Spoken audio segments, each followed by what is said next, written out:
My name is Claire Whitman. I was 31 when my parents showed up at my apartment door. They had my younger sister's pink suitcase, and a sentence they had clearly practiced in the car. It was a Sunday morning in South Boston, September 14th, 8:17 a.m. I remember the time because I had just come home from covering an early shift at the rehab center. My coffee had gone cold in my hand before I even unlocked my door. The hallway smelled like floor cleaner and someone's burned toast. Normal things, safe things. Then my doorbell camera lit up. My father stood closest to the lens. His shoulders were square, and his jaw tight. My mother stood behind him with a paper bag from the bakery downstairs, like muffins could soften what they came to do. And beside them was Brielle, 24, my baby sister, dragging a glossy pink suitcase across the hallway carpet. I opened the door. It was what I had always done. My father didn't say good morning. He didn't ask if I was tired. He looked past me into the apartment I had paid for, worked for, and built my first real peace inside. It was only 2 bedrooms and 900 square feet. Every inch of it had been paid for with double shifts, old savings, and the last gift Aunt Rosalie ever left me. It was the first place in my life where no one moved my things to make room for someone else. Then my father said, "Your sister starts her internship next year. Give her this apartment." For a second, I thought I had misunderstood him. My mother stepped forward and gave me that small, wounded smile. She used it whenever she wanted me to feel cruel before I had even spoken. "Claire, don't make this harder than it needs to be. You live alone. Brielle needs this place to start her future. This is what families do." Brielle didn't look embarrassed. She looked relieved. She pulled the suitcase over the threshold and glanced toward my spare room. Then she said, almost casually, "But Mom said this address was already handled." That was the first time I realized they had not come for my apartment that morning. They had already taken my address. Before we begin, subscribe so you don't miss more emotional and surprising stories. Quick challenge. Are you watching with your legs crossed right now? Let's see how many I guessed right. If you enjoy our stories, you can support us with a cup of coffee through the link in the description. Now, get comfortable because this story takes an unexpected turn. Let's begin. I stood there with one hand still on the door, and the other wrapped around my cold coffee, listening to the word address echo in my head like it belonged to someone else. My address. Not my help. Not my couch for a weekend. Not a conversation they planned to have with me after church or over dinner. My actual home had already been placed inside a decision I had never been invited to make. And the worst part was, for one stupid second, I almost apologized. That was the kind of daughter I had been trained to be. In my family, I was not the gifted one, the delicate one, or the one everybody gathered around when something went wrong. I was the practical one. My father used to say it like a compliment. "Claire will figure it out. Claire doesn't need much. Claire understands how the world works." What he meant was that I could be counted on to need less. Brielle, on the other hand, always had a future that required protecting. When she was 16 and needed a new laptop for a summer media program, my mother called me before she called the store. I was 23 then. I was working 12-hour shifts at the rehab facility, sharing a third-floor walk-up, and counting every grocery receipt. I gave Brielle my nearly new MacBook and went back to an old desktop that took 12 minutes to start. Nobody called that a sacrifice. They called it being a good sister.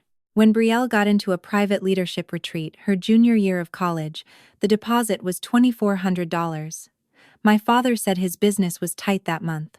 My mother said Brielle had cried all night, because opportunities like that did not come twice. I sent the money from the account I had been using to save for a car that did not stall at red lights. Brielle posted photos from the retreat in a white linen dress. No one asked how she got there. That was how my family preferred my help invisible. Then came my mother's knee surgery. That was the big one. $18,600 between the deductible, physical therapy, prescriptions, and the hospital bill. They said it would ruin them if I did not step in. Just temporarily. I remember sitting at my kitchen table at midnight, moving money from savings, I watched 6 years of careful work become one wire transfer. My father said, "We'll make it right, Claire." My mother cried and held my hand. 3 months later, when I asked about repayment, she gave me a white envelope with $120 inside and said, "Don't turn family into an invoice." I kept that envelope. I kept it not for the money, but as proof that it happened the way I remembered. So when my father stood in my apartment years later, acting like 2 bedrooms were too many for a woman without children, all those old moments lined up behind him. The laptop, the retreat, the hospital bill, the envelope. Every time I had made myself smaller so Brielle could look like she was rising on her own. The apartment was supposed to be where the old rules stopped working. No more quiet transfers. No more emergency checks. No more making myself smaller, so Brielle could arrive bigger. But as Brielle stood in my living room with her suitcase, waiting for me to move out of my own life, I realized my family had never seen the apartment as mine. They had only been waiting for the day someone else needed it badly enough to make taking it sound like love. My father crossed the threshold before I could invite him in. That was the first insult I understood with my whole body. Not the words yet. The way he stepped inside told me enough. He did not enter like a guest. He entered like a man inspecting something he believed had been temporarily misplaced. He looked past the gray sofa, the narrow kitchen, the bookshelves I had built myself, and stopped at the hallway. "Which one is the second bedroom?" he asked. Brielle didn't ask where to go. She rolled her suitcase toward the smaller hallway room, like someone who had already been told the layout. That room was my office, the one place where my work binders, tax folders, training notes, and Rosalie's old sewing box stayed exactly where I left them. Brielle pushed the door open with 2 fingers and smiled. "Oh, this is perfect," she said. "The light is good in here." "That's my office," I said. My voice came out quieter than I wanted. Brielle turned back, surprised, as if I had corrected a detail instead of defended a room in my own home. "I mean, you can put a desk in your bedroom, right?" My mother gave me that look again, soft and disappointed before I had even done anything wrong. "Claire," she said, "don't start counting corners. Your sister needs a calm space for interviews and hospital paperwork." My father nodded toward the room. "You don't need 2 bedrooms. No question, no pause, just a verdict." I told him I worked from home 2 days a week and needed that room for scheduling, insurance notes, and locked administrative folders. He looked at the desk, then at me. "Then move them," he said. Brielle set her suitcase upright beside my office chair, like the matter had already been settled. Then she noticed the framed photograph on my desk. "Is this Aunt Rosalie?" she asked, touching the frame before I could answer. She tilted it toward herself. Then she set it back, facing slightly away from me. She'd want us to help each other. There it was. Rosalie's name, placed carefully in the room like a weight. My mother stepped closer and said, "Nobody is asking you to be homeless. You can rent a studio for a while. You're resourceful." "A while?" I asked. "How long is a while?" Brielle looked at my father. He cleared his throat. 60 days before she starts, then through the internship year. Maybe a little longer if they offer her a position. My apartment went quiet. "So 14 months, I said. My mother sighed. "Don't make numbers sound cruel." Then Brielle said, almost gently, "It's not like you have kids, Claire. Why do you need all this space?" It was not about whether I wanted children. It was the ease with which she made my life sound smaller than hers. My father reached into his coat pocket and pulled out a folded sheet of paper. "Her program needs proof of stable housing," he said. "You'll just confirm a few things when they ask." That was when the floor seemed to shift beneath me. It wasn't only my keys they wanted. They wanted my name attached to something I had never agreed to. The paper stayed folded in my father's hand. I could not stop looking at it. Proof of stable housing. It sounded harmless in his voice, a checkbox he assumed I'd tick because I always sorted things out. I asked to see it. My father hesitated just long enough for me to notice. Then he said, "It's not anything official yet." That was the first thing that made my stomach tighten. In my family, not official yet, usually meant someone had already done something. I'd be left to fix the timing. I did not sign anything that morning. She hugged me at the door with one arm and whispered, "I know you'll do the loving thing." Brielle dragged her suitcase back out, slowly, like she expected me to stop her and say the room was hers after all. My father slipped the folded paper back into his coat pocket. "We'll give you a couple of days," he said, as if I had asked for mercy. For the rest of that day, my apartment didn't feel like mine. The office door was still open. Rosalie's picture sat slightly turned. 2 pale suitcase tracks marked the rug beside my desk. I fixed each thing with small, careful movements, but the room did not come back to me. Door closed, frame straightened, rug brushed clean. Still, something had changed. People take things from a place without carrying them out. That morning, they'd taken the part of my home that felt safe from them. 2 days later, I was at the rehab center, standing outside, room 214, with discharge forms pressed against my chest. My phone buzzed with a Boston number. I almost ignored it. We were short-staffed. One patient's daughter was arguing about home equipment, and I had not eaten since 6 that morning. But something about the number stopped me. I stepped into the staff alcove, lowered my voice, and answered. "Miss Whitman?" a woman said. "This is Megan Ellis from the Internship Housing Office at Street Bartholomew Medical Center. I'm calling to confirm a housing detail for Brielle Whitman's file." For a moment, all I heard was the soft beep of a medication cart down the hall. "I'm sorry," I said. "What housing detail?" Megan's tone stayed polite and careful. "We need to confirm that Brielle Whitman will be living with you at your South Boston address beginning next summer. You are listed as her family housing sponsor." The discharge forms bent slightly in my hand. I looked through the alcove window at the nurses moving quickly, at an old man with a walker taking 6 slow steps with a therapist beside him.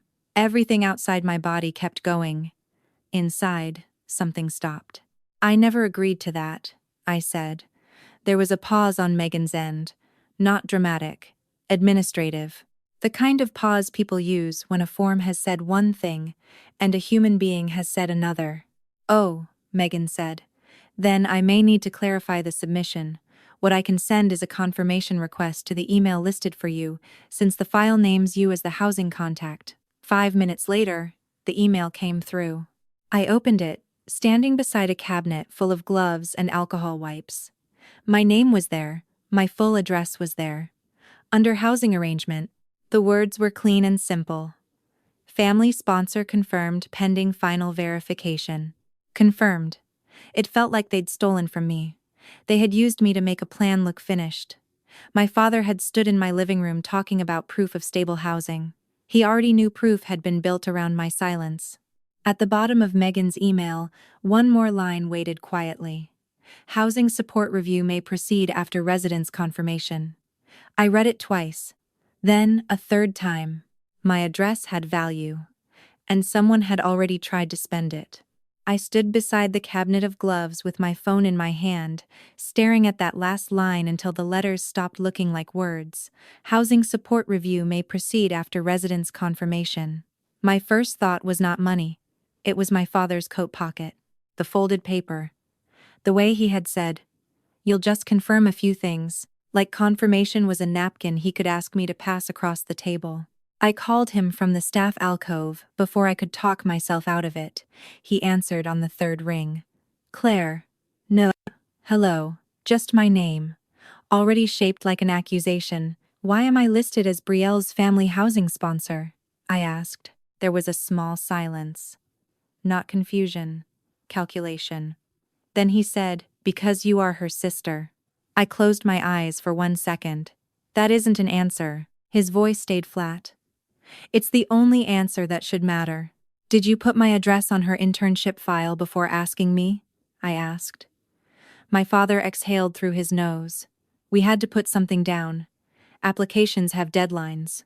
You know that." There it was. Not an apology, a logistical explanation. In his mind, the lie had not been wrong. It had been efficient. "You used my home," I said. We used the family address available to us. I almost laughed, but it would have come out wrong. My apartment is not a family address, I said. His tone sharpened. It will be, if you stop acting like a landlord and start acting like a sister. Before I could answer, my mother's voice came through the line. He had put me on speaker. Of course he had. In my family, private conversations became family court the moment I stopped cooperating. Claire, she said, already trembling, please don't make this bigger than it is. You gave my name to a hospital program, I said. My mother answered softly, like softness could make the sentence clean. We gave them stability. That's all. Brielle needs to look settled. She needs to look serious. I looked down at the discharge forms in my hand. At work, one wrong confirmation could send a 78-year-old man home without the right walker. But my family wanted me to believe a false housing statement was love. I'm not confirming something that isn't true, I said. My father's voice hardened. You always do this. My throat tightened. Do what? He said. Turn a family solution into a moral performance.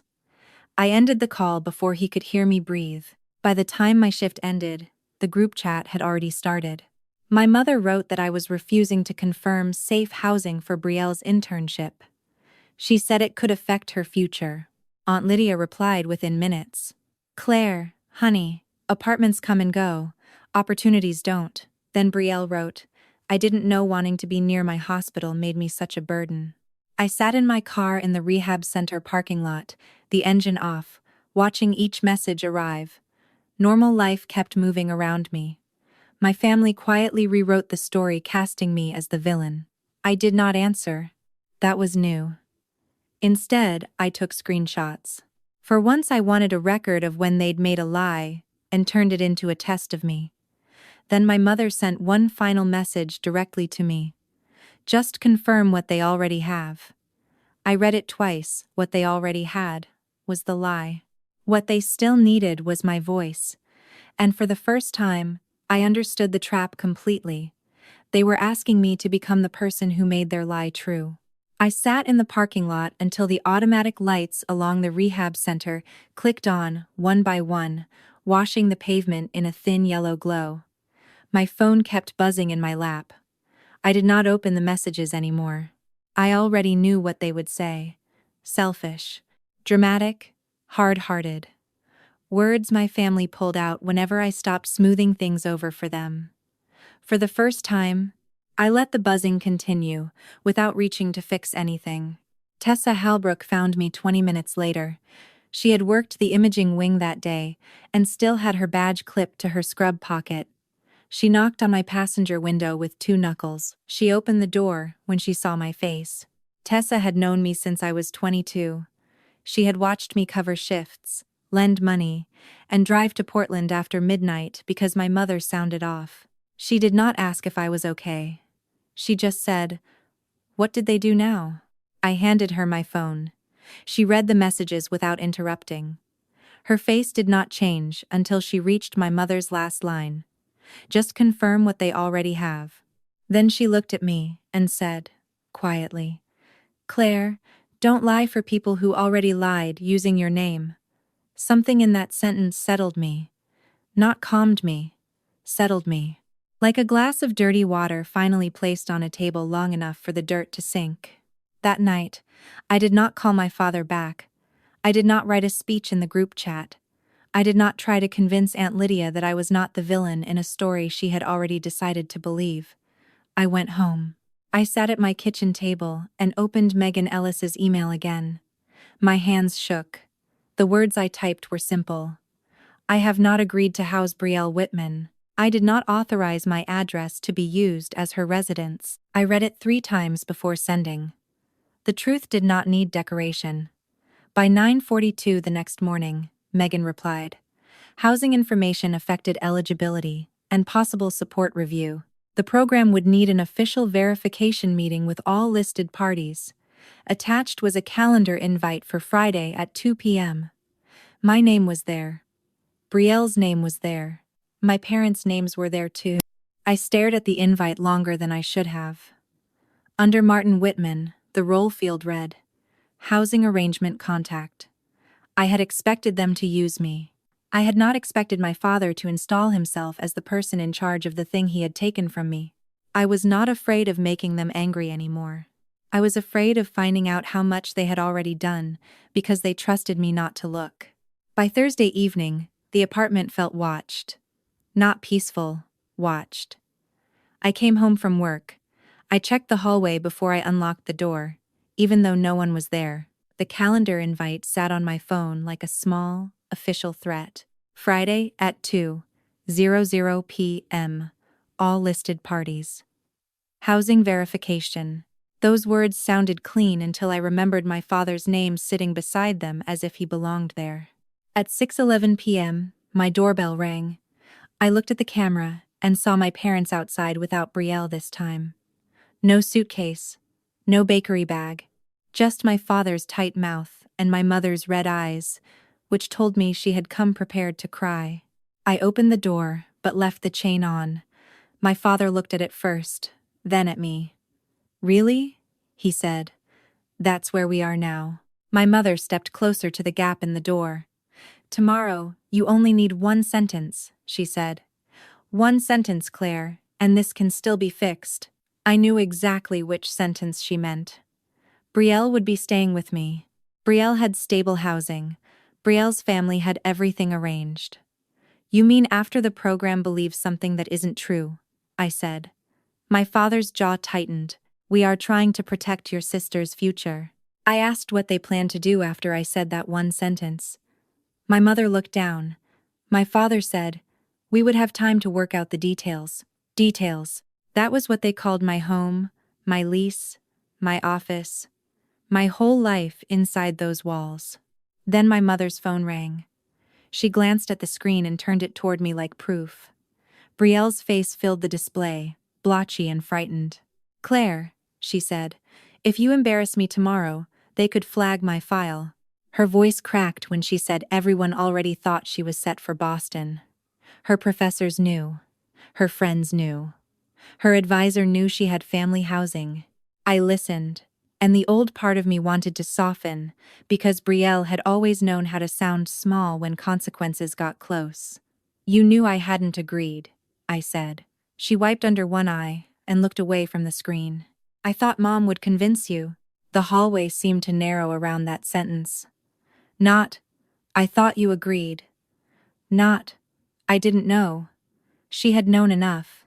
She had simply believed I would fold in time. My mother whispered, "Please don't punish her for trusting us." That was when something in me froze. They had lied to Brielle, used my address, put my name in a file. Now they wanted me to rescue the lie, so nobody had to feel the weight of it. "I'm not going to confirm it," I said. My father stepped closer to the door. The chain held. "If you do this tomorrow, the whole family will know who you chose." For the first time, his threat did not make me smaller. It made the truth clearer. I closed my fingers around the edge of the door and said, "No, I'm refusing to keep covering for you." Then I shut the door. That night, I did not stay awake because I was afraid of the morning. I stayed awake because I knew exactly what I would not say. Friday morning arrived quietly, which made me trust it less. No one banged on my door. No one called before sunrise. The group chat stayed still. That silence should have felt like relief. I knew my family too well. They did not go quiet when they accepted a boundary. They went quiet when they believed they had found another way around it. I made coffee and opened my laptop at the kitchen table. I watched the calendar invite sit there like a sealed envelope from a court I had never agreed to enter. At 10:18 a.m., my mother texted me, "Thank you for choosing your sister today." I stared at the sentence because she wrote it as if I already had. That was my mother's real gift. She could place a conclusion in front of you so gently that disagreeing with it felt like breaking something fragile. A minute later, she sent a heart emoji, then added, "Your father is relieved." Martin had seen my silence as surrender before. That was the mistake he made again.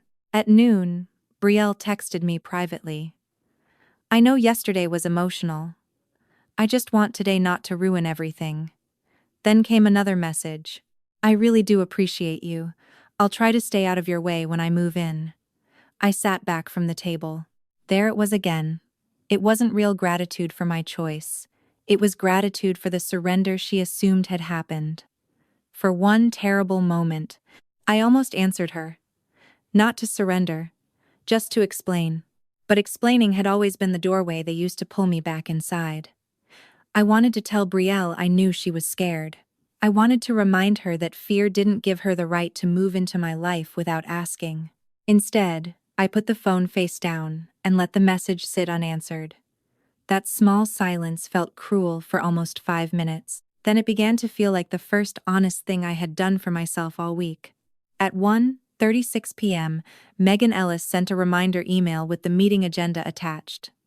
I opened it expecting the same clean administrative language.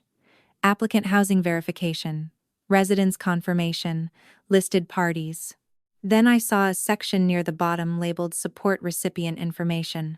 Beneath it, my father's name appeared again. Martin Whitman. Not Brielle. Not me. Martin. The phrase was small, almost hidden between lines about eligibility review and documentation. Even so, it changed the temperature of the room. I read the agenda twice, then leaned closer to the screen. If this was only about Brielle needing a bed, why was my father's name sitting under support recipient information? Housing support had sounded like a program detail when Megan mentioned it the first time. Now it had a person attached to it. The man who'd been telling me this was about Brielle's future had somehow become the contact point. He would be the contact for any benefit or reimbursement tied to my residence confirmation. I did not know the full shape of it yet, but I knew enough to feel the old story cracking. At 1:52 p.m., my father texted. Keep it simple on the call. Say yes. Don't volunteer extra information. The message was so plain that it nearly took my breath away. Not please. Not we're sorry. Just instructions. I looked at the Zoom link. Rosalie's photo on my desk faced me straight now. My mother thought I had softened. My father thought I could still be managed. Brielle thought she was moving in. For 8 quiet minutes, I let them all believe that. Then I clicked join. For a few seconds, I did not click anything inside the Zoom window. I just stared at my own face in the little preview box. The woman looking back at me seemed calm, almost unfamiliar. Hair pulled back, plain navy sweater. No makeup except the lipstick I had put on. My mother's voice still lived somewhere in my head, telling me not to look tired in front of people. Behind me, my office was clean. Rosalie's picture sat on the desk, just inside the frame, like a witness I had not meant to bring. Before Megan opened the meeting room, I called Tessa. She answered on the first ring. You in? She asked. I told her I was waiting. Then I read her the line from the agenda. Support recipient information. Martin Whitman. Tessa went quiet in a way that made the silence worse. Claire, she said, that doesn't sound like a father helping his daughter find a place. That sounds like a man putting himself where the money or paperwork goes. I closed my eyes. Hearing someone else say it made it harder to pretend I was overreacting. Maybe it's just the contact field, I said. Even as I said it, I hated myself for offering him a softer explanation. Tessa did not take it. Then why tell you not to volunteer extra information? She asked. Why use your address before asking? Why list himself instead of Brielle? Each question landed slowly, not loud, but solid. I looked again at the agenda. My apartment address, Brielle's name, my father's role. The pieces had been there for days. I kept trying to fit them into something less ugly because that would have meant admitting my parents had done more than pressure me.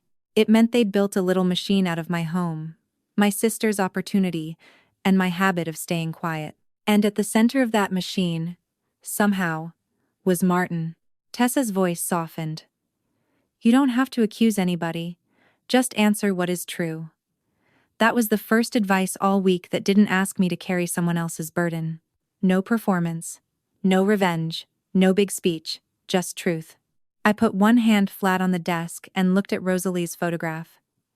She used to say people who needed your confusion hated your clarity. I had thought that was just one of her hard little sayings. Now it felt like a set of keys. The Zoom waiting room changed. Megan Ellis appeared on screen, then a man I did not recognize. His name label read Grant Hollis, Compliance Review. My pulse moved into my throat. Compliance. Not housing. Not student support. Compliance. A second later, my parents joined from their kitchen table, my father sitting closest to the camera. Brielle appeared last, pale and stiff in a dorm room somewhere, her eyes already wet. Nobody smiled. Nobody asked how I was. And for the first time, I was grateful for that. Megan began with the kind of voice people use when they know everyone on the call is carrying a different version of the same story. Thank you all for joining. I'm Megan Ellis from Internship Housing, and this is Grant Hollis from Compliance Review. We're here to clarify a discrepancy in Brielle Whitman's housing file. She did not look angry. That almost made it worse. Anger would have given my father something to push against. Politeness made the room feel sealed. Grant nodded once. He had silver glasses, a lined face, and the stillness of a man who had watched enough people explain themselves badly. Megan looked down at her notes. The file lists Claire Whitman's South Boston address as Brielle's planned residence beginning next summer. It also lists Claire Whitman as the family housing sponsor, with Martin Whitman as the housing arrangement contact. She looked into the camera. Claire, can you confirm that Brielle will be living with you at that address? There it was. The one sentence my mother wanted. The one sentence my father had ordered. The one sentence Brielle had built her little future around without ever getting from me. I felt my mother's eyes on me through the screen. I felt Brielle holding her breath. I felt my father waiting for the old Claire, the useful Claire, the Claire who could hear everyone's panic louder than her own truth. No, I said. My voice was quiet, but it did not shake. I cannot confirm that. Brielle will not be living with me. I have never offered her housing, and I did not authorize my address to be used as her residence. My mother closed her eyes as if I had struck her. Brielle covered her mouth. My father leaned forward so quickly his face blurred for a second. She's making it sound worse than it is, he said. This is a family matter that got misunderstood. Megan did not react. She only turned her gaze to him. Mr. Whitman, when did Claire agree to provide housing? The silence after that question was the cleanest sound I'd heard in a long time. My father opened his mouth, then closed it. His eyes flicked toward my mother. Elaine looked down at her hands. Brielle's face froze, waiting for somebody else to create a softer answer. Finally, my father said, we discussed it as a family. Megan's voice stayed even. Was Claire part of that discussion? My father's jaw tightened. Claire knows her responsibilities. Grant looked up then, not sharply, just enough. That isn't an authorization. For the first time in my life, someone outside my family actually said the difference between what they expected of me and what I had agreed to. I did not cry. I sat still in my office, with Rosalie's photograph beside me, and watched my father search for a door that was no longer opening. He tried again. We were going to work out details after the confirmation. There was no intention to mislead anyone. Then explain it simply. I said before I could stop myself. Every face on the screen turned toward me. My heart was pounding now, but I kept going. When did I agree? My father stared at me. For once, he had no practice sentence ready. My father kept staring at me. For one strange second, he looked older than 64. Not fragile, just exposed. The kind of man who had spent his life speaking in final answers suddenly found himself inside a question he could not control. Megan waited. Grant waited. My mother kept her eyes lowered. Brielle's mouth trembled on the screen, but no sound came out. The silence did not protect them anymore. It protected me. Megan turned to Brielle. Brielle, I need to ask you directly. Did Claire Whitman tell you that you could live at her address during your internship? Brielle looked at my mother's square on the screen before she answered. That small glance said more than anything she could have confessed. Mom said she would handle Claire, Brielle whispered. I thought it was going to be okay. Grant wrote something down. My mother lifted her head quickly. "That's not fair," she said. "Families make arrangements before things are fully settled. We were trying to keep this from becoming stressful." Megan's expression did not change. "Mrs. Whitman, the issue is not whether the family was discussing housing. The issue is whether someone confirmed the residence without her permission." My mother's face tightened, like the word authorization offended her more than the lie. Grant looked toward my father. "Mr. Whitman, the form also lists you as housing arrangement contact and support recipient contact. Who authorized you to submit that information on Claire Whitman's behalf?" My father sat back. For the first time, he looked at Brielle like he cared more about explaining himself than about her future. "I am her father," he said. "I said she would help. That should have been enough." It hit the meeting like a rock through glass. Not an accident, not confusion, not paperwork moving too fast. I said quietly, "Families ask. They don't submit." No one spoke for a moment. Then Grant said the housing support review would be paused pending correction of the record. Megan said Brielle would need to provide accurate housing information by the revised deadline, and any support eligibility tied to my address would be removed unless I personally authorized it. Brielle began to cry then, not loudly, just with one hand over her eyes. My mother whispered my name like I had broken something. My father looked straight at the camera and said, "You made your point." I shook my head. "No," I said. "You made a plan around my silence. I just stopped donating it." Grant ended by saying an amended notice would be sent to all parties. For the first time all week, the quiet belonged to me. The notice came that evening, plain and final. Brielle's housing file had been corrected. My address was removed. Any support tied to my residence was placed on hold until she submitted a real arrangement.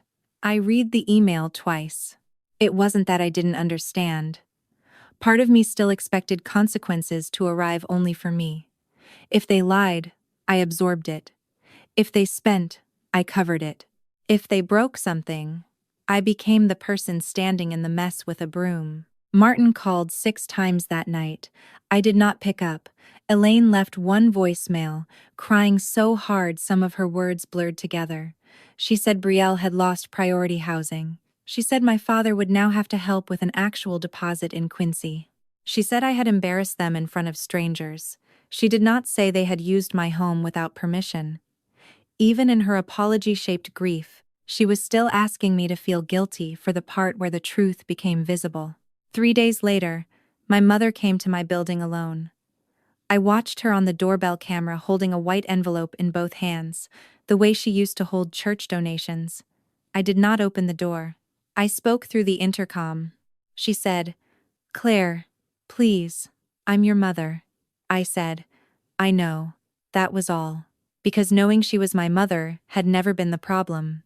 The problem was that she had used that fact like a key to rooms she did not own. Brielle called me the following week from a shared apartment in Quincy she had found with 2 other interns. Her voice was smaller than usual, but not helpless. She said she still had the internship, but the commute would be longer and the rent was higher than she expected. For once, she did not ask me to pay it. She asked if I could help her build a monthly budget.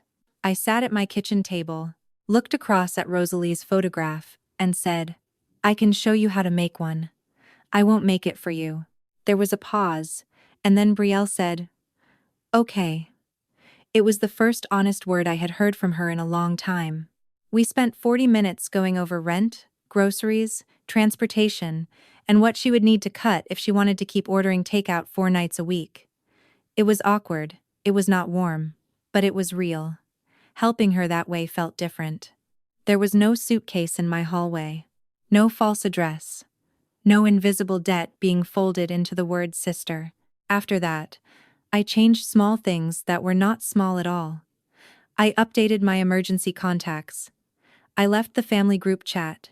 I put a second lock on my office door, not because I thought they would break in, but because I liked the sound it made when it clicked shut. My apartment stayed mine. My quiet stayed mine. And for the first time, I helped my sister without giving her my room, my money, my silence, or my home. What I learned was that family still matters even when people hurt you. Family matters deeply. That is why betrayal inside a family cuts differently from betrayal anywhere else. A stranger can disappoint you and walk away. But when the people who raised you use love as a reason to cross your boundaries, the wound reaches places you did not even know were still open. Sometimes the hardest lesson in life is realizing that love does not require self-erasure. Being a good daughter does not mean giving up your home. Being a good sister does not mean lying to protect someone else's comfort. Being loyal doesn't mean becoming the quiet place folks hide their selfish choices in. There are people who will call you cold when you finally stop burning yourself to keep them warm. They will call you dramatic when you name what they did. They will say you changed, when the truth is you simply stopped being useful in the old way. That moment can feel lonely. It can feel cruel. But sometimes loneliness is the first room where your real self gets to breathe. I did not win by destroying my family. I won by refusing to disappear for them. She helped Brielle in a way that taught responsibility instead of feeding entitlement. She kept her apartment, her truth, and her peace. That is resilience, not revenge, not bitterness.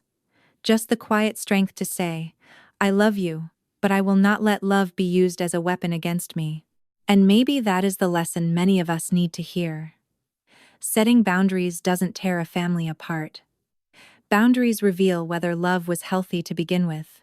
A real family may ask for help, but it shouldn't take your voice away. Real love may need sacrifice, but it does not demand your silence.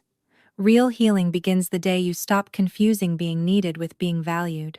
If this landed for you, leave a comment and tell me, have you ever had to pick yourself even though your family called it betrayal? Subscribe to the channel for more honest, true-to-life stories about family, healing, and the courage to stand in your own truth.